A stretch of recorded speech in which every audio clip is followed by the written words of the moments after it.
under Ayatollah Khomeini himself. But the Quran was not exhaustive, did not apply. Well, yes, of course, God is never perfectly sovereign in the world. That Islam is in a fundamental battle with the West. Even though God himself is not a composite being. Al-Ghazali is one of the most important theologians.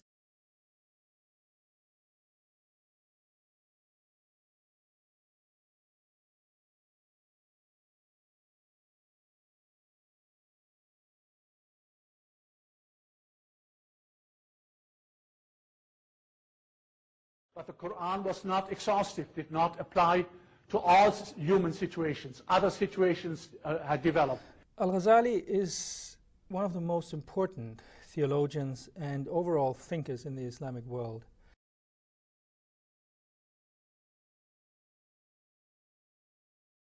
Under Ayatollah Khomeini himself, that he would bring an ideal Islamic society into this world. Ayatollah Khomeini, the leader of the revolution, is really a kind of a prophetic figure. Mainstream Orthodox form of Shiism, which like Sunni Islam or like other religions is very much institutionalized. It's based on the power of the clergy. It's based on a certain set of belief systems. That all of the innumerable contingent beings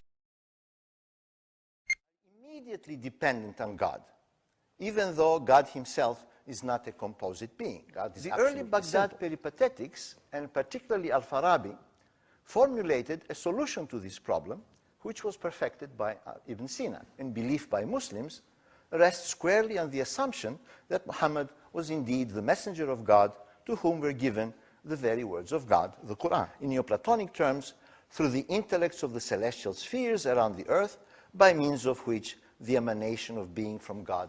The idea of Islamic law, or the idea of Sharia,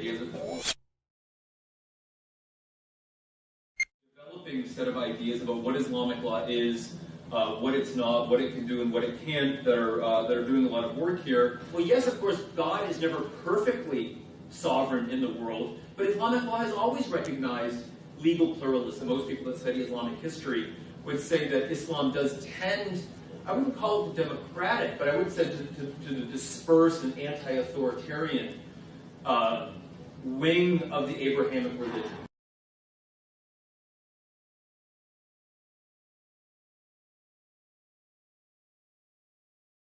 So the question that I have really is a personal question. Do you not think that if one person wishes to excel in one of the two, faith or politics, excel and not just necessarily be a member, because you have Muslim politicians and Christian politicians, but to truly excel in one of the two, is that not done at the expense of the other? Well, that is a very good question. But I think, no, it's not. You know, for people of religious faith to disdain politics is very often, and I'm going to be quite sort of rough here on the religious side of the, and actually the best religious people, in my view, have a respect for politics because they do actually understand that it's about difficult social, economic, broadly political questions. That Islam is in a fundamental battle with the West that has to be confronted, taken on, defeated and eliminated.